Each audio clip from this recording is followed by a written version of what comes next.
ta awa ebele baza ba membre na biso source de vie bango nde ba simba nga pe na motema là na mona ki mama mkolo wana azo mata escalier pa bomisa mbongo na ye nzoto isala nga malili na baki na kotia ba mama oboete il faut source de vie pe na kati ya mission na biso akanisela ba mama en principe fallait que na mbabin to kuta na banda mois de mars mais ba contre-temps de banda ko sala ke to kuta na te yango tema ke ezaki na motema na nga ke feka na kuta na bino yango na sala ki effort na to kutana mission na biso eza ko bundisa bobola na ndenge nini ndenge mibale ndenge liboso sur de vie alinga ye kolisa mama nyonso ko bombisa mbongo na ye atozwi mukie fongola carnet na yo banda ko bombisa mbongo na yo ya mibale sur de vie pe adefisa ba mama mbongo pona ko kolisa mbongo na bango vous avez l'activité na yo zo tambola mais soki za membre pa na biso to ko defisa yo mbongo pona ko sa nini ko tombola l'activité na yo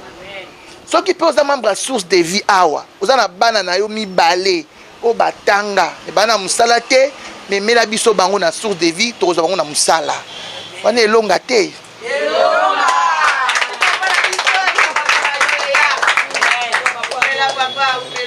Alors yango wana source de vie da parti politique te donc on se met d'accord hein source de vie da parti politique te source de vie da ONG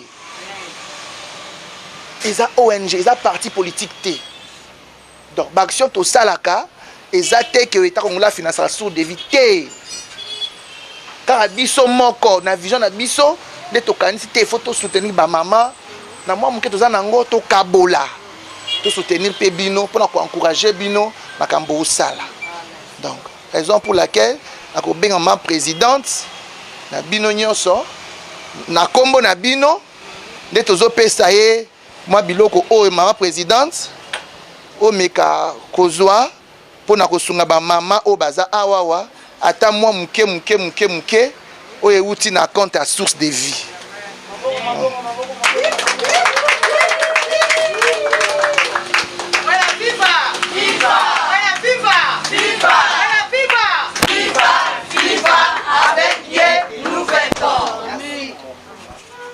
Merci beaucoup, papa, la parole. Comme madame Chikana Toakinda Chance, Naza, maman présidente, il y a des personnes vivant avec handicap, association IFACOC Matadi. Et merci beaucoup, papa, na arson et message na beto ba personne vivant avec handicap. Kutapla ni député, donc ni fou mosi mais na kia diange mosi anti mange.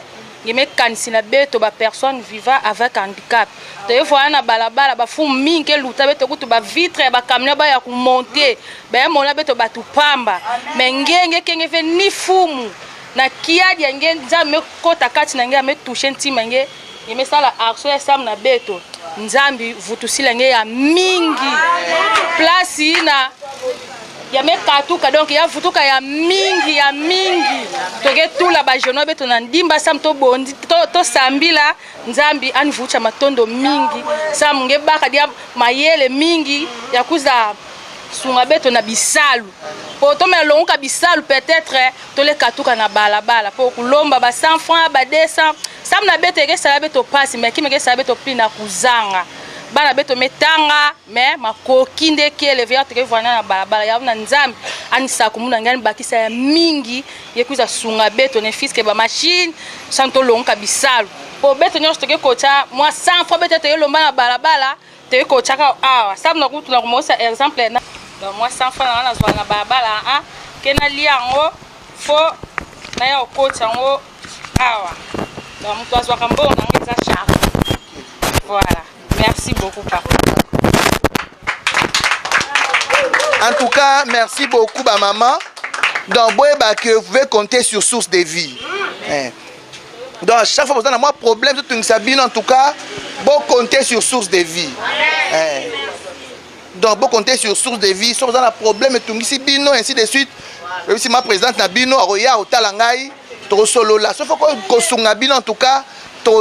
Papa na tondani na esengo nazomona lolenge ya kolobela te source de vie na oya sali biso tomona kaika ka papa ebele baleka biso na balabala nde tozwaka ba 100 francs ba 500 ba négligera biso metala papa aza député te aza mutu pamba lokola biso mais lelo abengi biso akanisi biso apesi biso mwa eloko akolia to pesa bana nzambe apambola ekoleka natonda ina esengo makasi do oya koloba kutu eza te do nazo zanga memi maloba po parce que nakotala ebela ba député baza awa ba maire de la ville baza awa baleka biso tout le temps na balabala mais ba mona biso te metala papa nzamba pambola ye apambola ye koleka merci bakoki koya po papa bango pe bazala lokola biso ndenge tobombaka mwa 100 francs na biso awa na papa na biso awa ndenge tobombaka mwa 100 francs yango esungaka biso to futela bana mwa minervale to futela mwana mwa ba université nde to tangisa bana to sombaka ba syllabus na bambongo na biso o to kotaka eto na carte et puis eke liboso esengo eza mingi vraiment na o nyoso source de vie saleli biso conseil ezali neti nga moko naza victime ya likambo ngo ponga mo pe na épargnaka ngai naza na nga veuve navandaka na balabala na sengaka po lelo esalaka mwana na nga asilisa classe azwa diplôme mwana nazali na tata te mutu moko soutenir ye te eloko esalika mwana asilisa classe eza source de vie mwa muke na bande kozo na balabala nazobwaka na carte yango esalike lelo mwana na nga pakomi diplômé parmi ba diplômé nakoyebisa bandeko na ngai o bazwaka mwa muke atekaka mapanguba eloko nyonso asalaka soki araisonne ke po akoma mutu munene lobi ebandaka nango ka na muke oyo kobanda kobomba yango ekomi so lobi mutu munene nga moko naza wana lelo mwana akomi diplômé parmi ba diplômé na source de vie yo pe olingi okoma oyo kanisaka na muke na source de vie okokoma oyo olingi okoma puso ba tomate bayankaka ke kansela kabeto kaka bonane tala papa diambo ni mesadi la beto diambo ni mesadi la beto ya kiese to mesa plateau bikaka bana tsatu mais type to ke bokela bana bakuza baka loswa ba masangu tomati chusu bana ke yanga dala fuluka na kiese ya mingi penza ya mingi donc même air musulman kutapla partie voir même ba mabuta be ba famille to ke fana un peu négligé quand fait mon fana kima kudia kwa ni bembongo sampanga ni bansi lange samge futa frais solaire bana be kima kudia ke fanda kilo na grâce papa me sale beto na journée bubu ina kuto leki la fait to lam kina fait n'était brusquement ma présence me bokila to basa kuma place papa kene donc en tout cas kina sabeto qui est ce mingi qui est ce to ke tamble kana ba bigo o chaque samedi ben tamble na ba bigo ben ko na kota na ba bigo moi 100 fois ba ke pia ben moi 100 fois be pia ben ça ngeko sa 1000 fois 10 magasins to ke na souffrir ben ke fana ba bala ben na kulomba fine bana pia ben bana ke na tanga bana ke na yunduka mais grâce yetu tumekutana na journée bubwa en tout cas bika nzambi sakumuna ya kwenda na ntwala ya vutu kwa manima pepe to ke continue kuza kotsa kakti aw to ke lemba fe tina tsuka place ba ke tsukuna tsuka beto beto ke landa tina tsuka mkena encourager pensa en tout cas ine ke mona ke o bika ni leba kana bien ni mona ke o ba ke na saki sala imbi en tout cas ni kuiza parti yani msenga yusa ni kuwa faso mambo ke koindila mambo ke koenda kitoko obuba ngena beso bambo wange ke baka tubange lusa ngemusi ke kwa nini kufuana ke bakanga tefe ngemekuisa ke muna beso mbongo amu en tout cas ba ke libere nge ba ke koenda kitoko mambo nyoso ke honnête source de vie et vandi na biso awa batango molai bambula ebele to vaina bango awa bazo continuer ko sa mosala mosala ba ko sala ba ko contribuer na entrepreneuriat ba ko contribuer pona ba jeune ba za malamba ba misala ba jeune ba longwa na mendicité ba jeune ba ko ka bon ko sala ba misala oyo ko sunga pe mabota la bango yango lelo tozali awa na motango mokengo nga moke mokolo mo le 11 avril 2026 ndetoye awa to meka ko sola mo moke na promoteur numéro 1 ozali bongo ko initier projet oyo monene et sengel pe l'état congolais a tchape maboko pe atala kanisi oyo mbote mwana mboka mbote papa na sepeli ko yamba oli suza ko une fois parce que au message déjà ko leka na kati ya ba émission na biso ko se présenter kombonani uti wapi pe awa tozali wapi comme on a monsieur Patrick Senghor naza président fondateur ya ONG Asbel Source de Vie oyo eza ONG oyo ebanda ko exister depuis février 2018 donc on a plus ou moins 8 ans au Source de Vie dans la kati ya mboka Congo. Sur des vezes, on a plus ou moins 14 agences. Na Kinshasa, il y a 12. Dans ma tête, on a 2 agences. Moko, il y a Londé. Nous sommes en Voadou. Maintenant, expert dans l'autologie, 8 ans déjà, nabi que banane belé, mais bandeko belé, kutana ba choc belé, hein. Monsieur a épargné le konaé, et puis fait des comptes, comment on a moutou, aki minambongo, comme ko lukai azomo en laté. Secret, il y a source de vie pour nous ça 8 ans. Et Zanine. Ok, merci papa pour une très bonne question posée. Biso source de vie, d'abord, il faut que mission na biso et Zanine. Mission en source de vie, c'est la lutte contre la pauvreté. Ou bien que les bosso koleka, pour ça, ma kamsu a miné les koleka. Mais jusque là, nous avons des fonds propres pour lutter contre le chômage dans la mboka, lutter contre la pauvreté dans la anti-valeur. Maintenant, on y a ça là pour atteindre la population publique, au Ebele, la stratégie est utilisée plus pour atteindre la population, peut-être pour encourager Bango, quelque chose parce que pour épargner et d'aller pour se garantir vie na avenir. Mais maintenant, la stratégie est ça pour atteindre la population dans la banlieue, dans la bidonville, dans la coin où ils ont reculé. C'est une très bonne question. Il y a un marketing, il y a un qui est na bino ba panzi sango, pour la panza sango. Ça va na mboka que sous des visa on a pour na bango.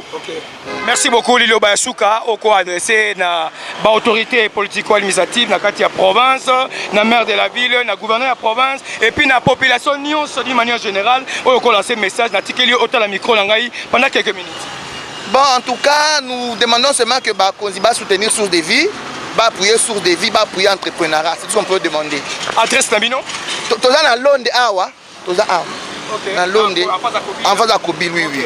Merci beaucoup, je crois, très chers amis. Nous sommes dans l'obligation. Il y a quoi atterrir, tu as commis vraiment la souka et tu as coupé la ngala bien ami comme ça. Il y a beaucoup de gestes et générosité. Source de vie et Sali, mais c'est Patrick Senghor. À Sali, il y a coupé sa maman. Maman, personne vivant avec handicap, comment va souffrir. Mbote maman. Bonjour papa. C'est les années parce que tout le monde est sous service à Sangi Sabine. Donc encadrer jeunesse. Les gens peut-être que ça la makamabe, mais tout le monde est sikoyo à encadrer bino bozo kendaka vers bato pour la population. Ba réalité beaucoup de gens nzela kuna pona batu boké boxa baboza carte panabine. Premièrement, na on remercier Source de Vie parce que Source de Vie a na matadi azo lutter contre la pauvreté. Ba jeune fille ebele to zala ina kata banda ku to bando sala te musala elokote, mais nanzela Source de Vie to longa na banda ku to bando sala musala ya agence na biso et puis agence pe toza na posa agence qui ne liboso et sukaka awate et mata vraiment. Ba maman bazo boire ça moi quelque chose ba papa. Oui, oui, très bien, les Kamalamu. Non, exact. Ok. Donc, on dit ma source de vie parce que l'expérience est besoin. Oui, on dit ma source de vie parce que source de vie, on a ma tête, tout ça, il y a 5 ans. On a ma tête, tout ça, il y a 5 ans. L'agence est belée, comme ça, on a bamboula, on a été. Mais l'agence de source de vie, ils ont lité, na bamboula, auto sali. Très bien. On a égalité. Mais pour la difficulté, au biso tout ça, pour les membres, ils ont des difficultés. Au biso to kimaka, biso to kanga, biso to kangakati. Biso sal déjà presque bamboule belé à 6 ans d'existence. Source de vie, tous les biloko qu'on a biso to tekaka, tous les biloko qu'on a biso to style, to def sapi ba membre mbongo, ba o bazala pe na besoin ya mbongo. En dehors de ça pe biso agence na biso tozo kene pe ko fongola. So to sisi a na matali to ko fongola pe ba place oyo e fongwa mina nute. Do yanguka na na ibisa ba membre ba o nyonso pe na bazana posa ba banga ko ba kota biso to kimate. Uza awa jusqu'au bout. Voilà, merci, ça n'est fini. Boyoki nenge bandeko va s'exprimer.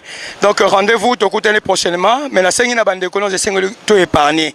Moi moké 1000 francs au négligé les lots, 2000 lots au négligé, mais lobby kuna et bote loba millions.